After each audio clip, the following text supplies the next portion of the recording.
Thank you, Rita. On Spotlight tonight, taking back control, the emergency service out of special measures. As 101 two-hour waits are reduced to under 4 minutes, it catapults the police service to the top 10 for speed. Also on the programme this evening, plans for 2,000 new homes approved near Plymouth, despite opposition from people living nearby. In tonight's inbox, we look at a complaint that one of our Lidls has a lack of wheelchair-compatible trolleys. It's causing a major problem for one couple. She's known as the Molar Explorer, the Cornish dentist who's just reached the South Pole. And the Devon lady who's found a 1 in a billion.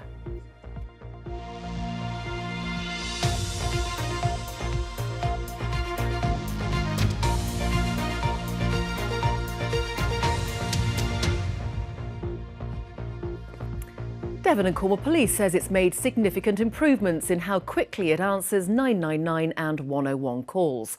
Last year, nearly 95% of emergency calls were answered within 10 seconds. That's up nearly 6% on the year before, taking the force from the bottom 2 to the top 10 for speed. But the most dramatic improvement has been the average wait time for 101 calls.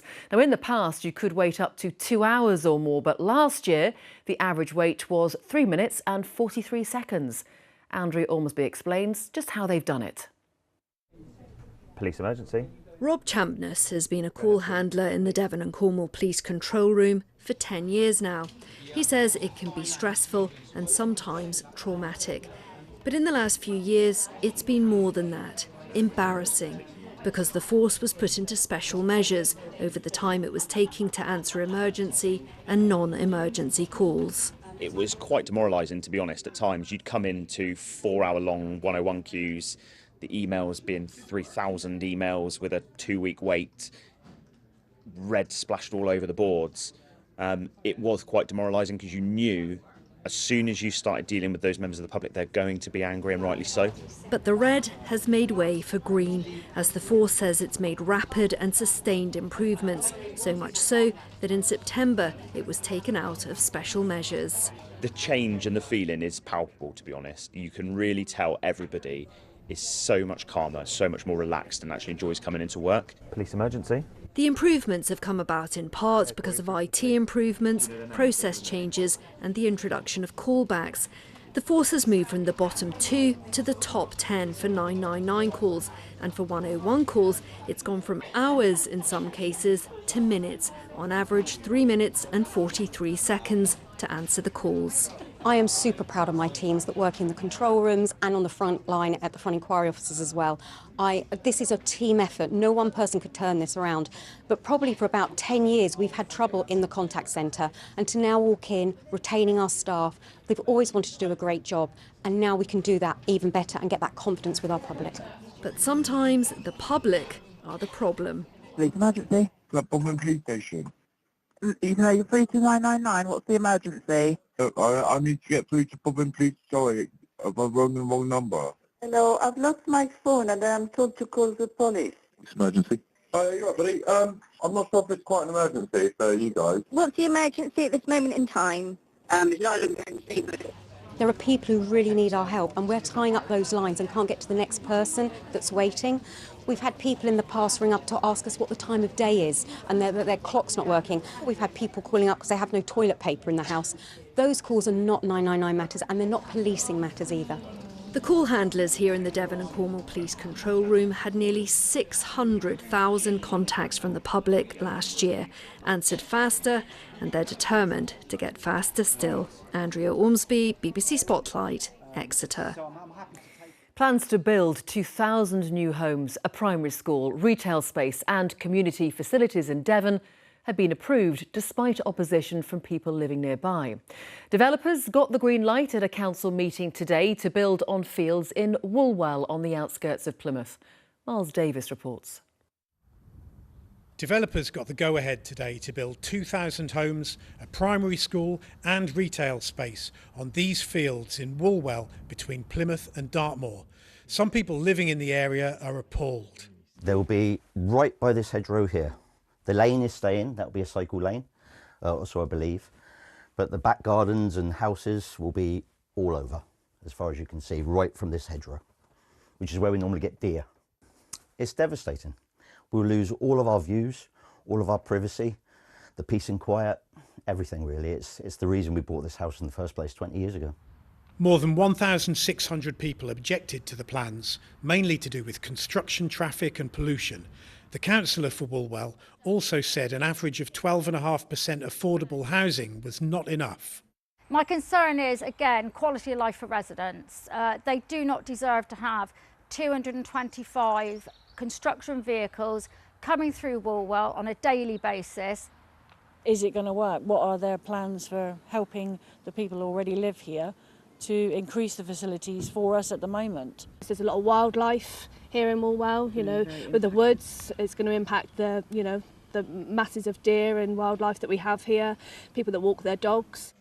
The site is just outside the boundary of Plymouth, so the planning decision was made by South Hams District Council, and they heard today work would take between 15 and 20 years. None of the councillors who voted in favour of the scheme wanted to speak to us, but councils have to meet housing supply targets set by the government, and members said in the meeting they felt they had no choice but to approve the plans, because otherwise it would go to appeal and that would cost taxpayers a lot of money. Miles Davis, BBC Spotlight.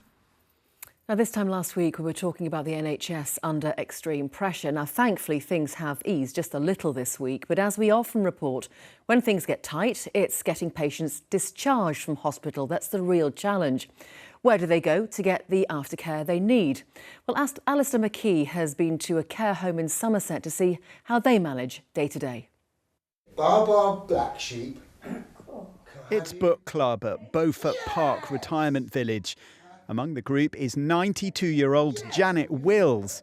She moved into the home 3 years ago when she could no longer live independently. I never thought I'd be in a home, and as mother always made me independent, but I'm pleased that they took me on. For Janet particularly, it's about quality of life. And I think being on her own was quite isolating, and she's just found a completely new lease of life coming here. And also from the sea, she's very happy. She's got lots of friends here and just really embraces being in a care home, which is lovely. Janet's care is paid for by Somerset Council, one of 8,000 adults they look after. This costs the council £239 million, 38% of its budget. And it's growing. Hopefully we'll be able to make a real difference. Earlier this month, the Health Secretary announced a review of social care with the promise of reform, but it won't report initial findings until next year at the earliest.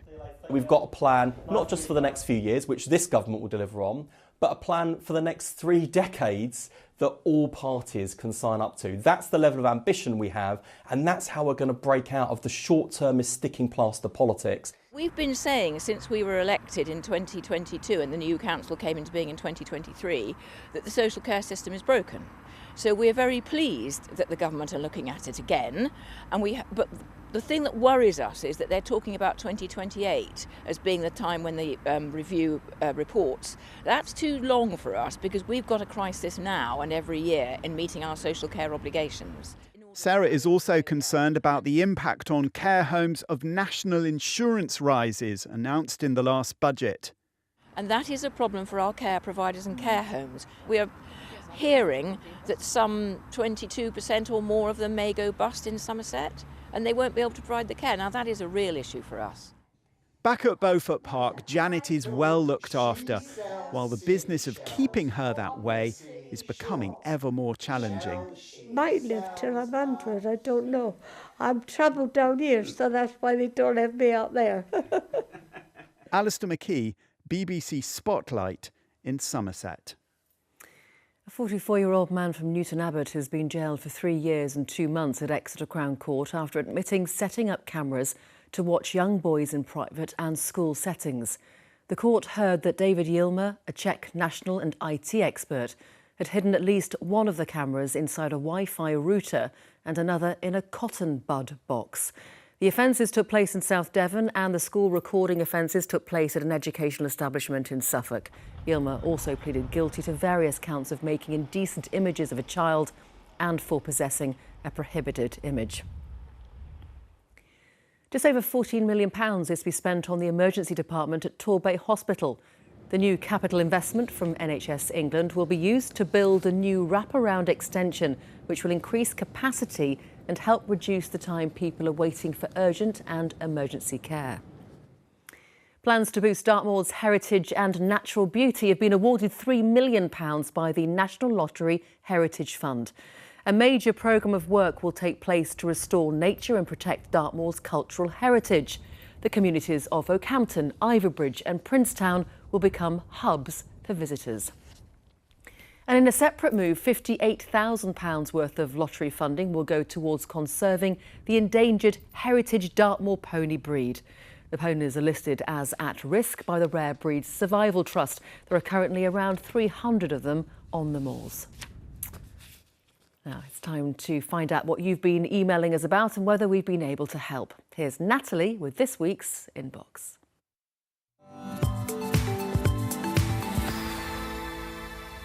Thanks very much. Hello. David went to Lidl in Bideford with his wife, who's disabled. He looked for one of the adapted trolleys that attaches to her wheelchair, but there weren't any. We went in and we had to pick up one of their green plastic shopping baskets, which are very high.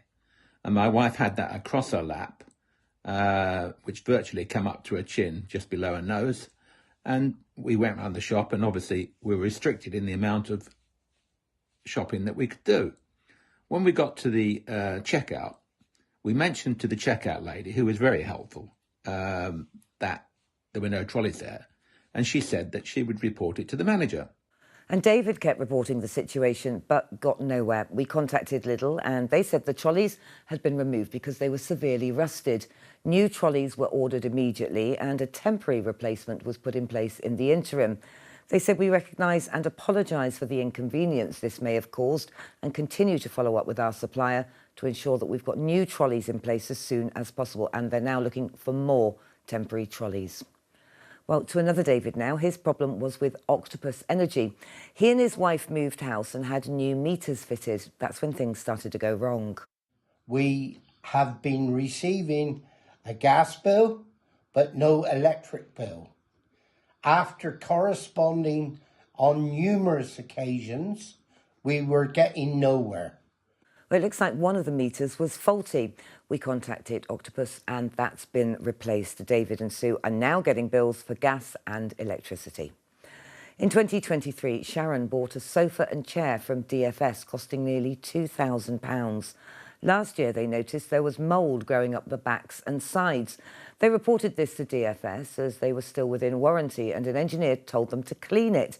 They weren't happy with that, so they looked inside and found mould everywhere. They sent the pictures to DFS. They came back to us and gave us two options. One was to get an engineer out to clean the product, which, mould doesn't just go away when you clean it, as we've been doing for a few months before we notified them. It's something that's there and it will continue to grow. And the other option was to buy a replacement with a 50% discount. Neither one of these options were suitable. And then obviously finding out that even if I went for one of these options, they would still charge us a usage fee for the existing sofas. And that would have been around £450. Sharon thought the furniture was defective. DFS disagreed, but have said they will replace the sofa and chair, and they're going to charge Sharon £150 as a usage fee. She thinks that is fair. Now, back in November, Annette ordered some Christmas presents for her grandchildren from M&M Direct. She received a notification from Every saying they'd deliver them to a different address. She complained and contacted her bank, who temporarily refunded her money. She tried to track the parcel down. I'm at my wit's end with this. It is really just distressing me. Nobody knows anything about it. Now, today, at the weekend, I went on to the M&M Direct to try and find my order to confirm where the address that the order was placed, only to get an email.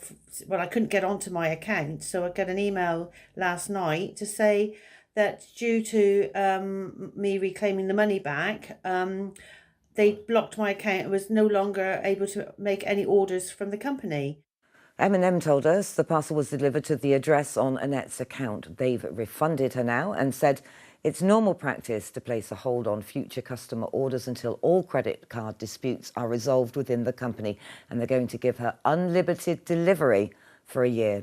If we can help you, do get in touch. spotlight@bbc.co.uk is the address. Thank you very much.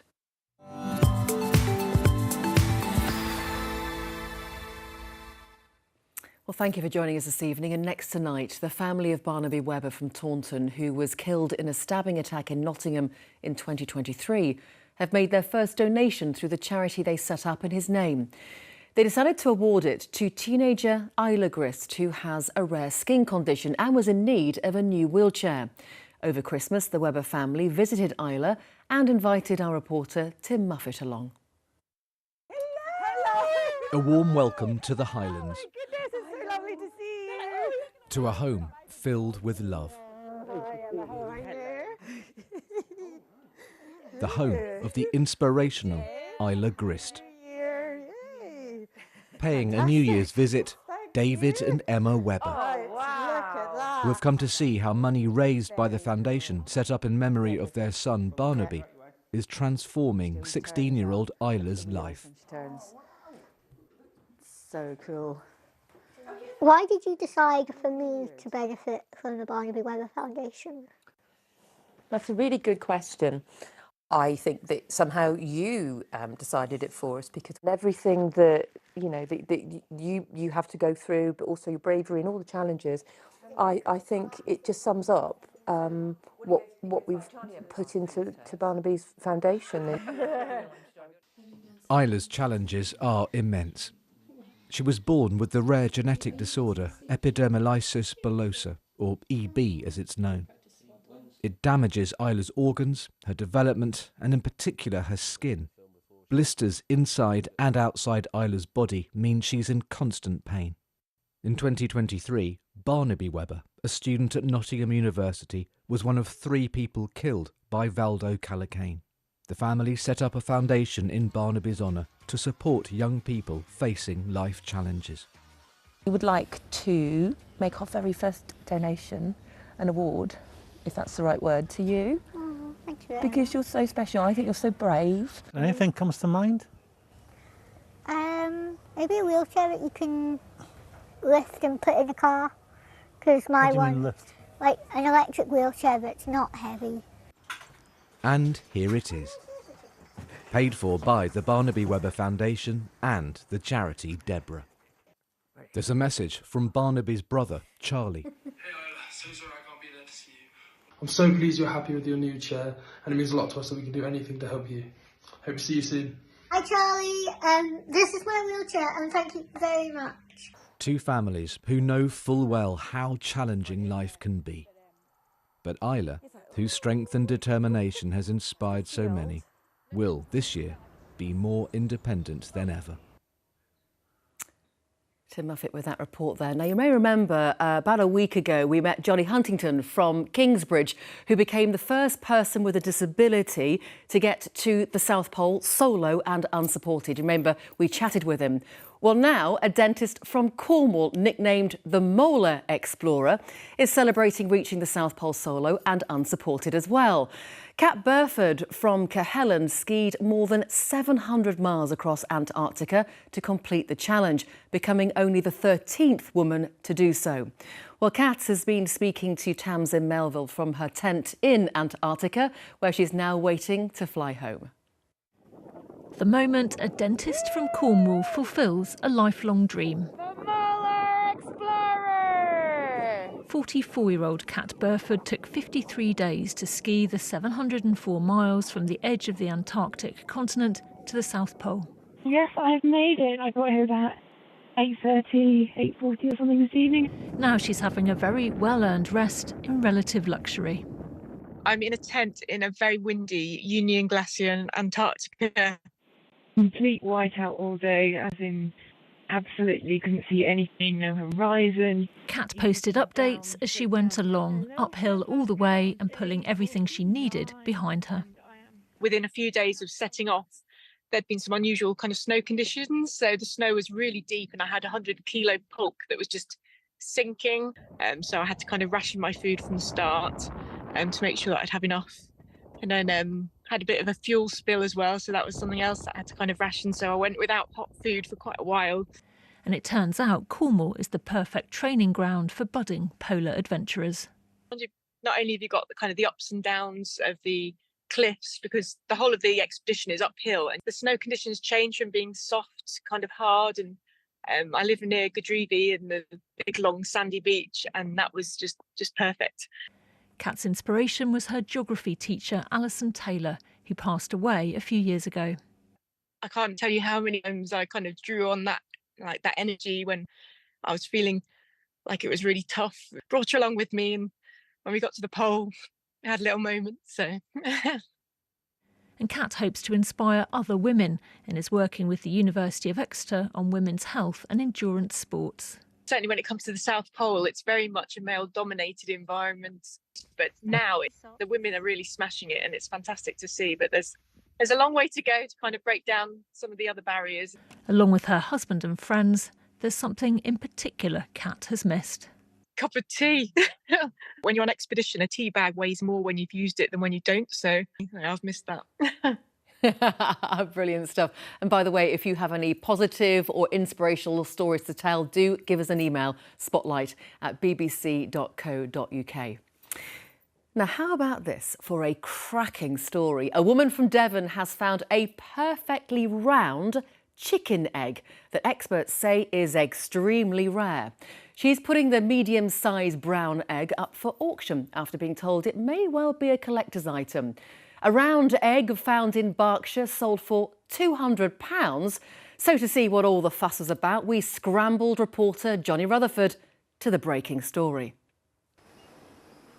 There are 14 million eggs processed here a year at Fenton Farm, and out of that 14 million, they find one egg that's a little bit unusual. In fact, it's almost round, not quite as round as, say, a golf ball, but I tell you what, it's pretty unique. In fact, they say that it's probably 1 in a billion. That's pretty rare. As you can see, they roll along the conveyor belt and an egg rolls in a certain way. And so the round egg came into the spotlight.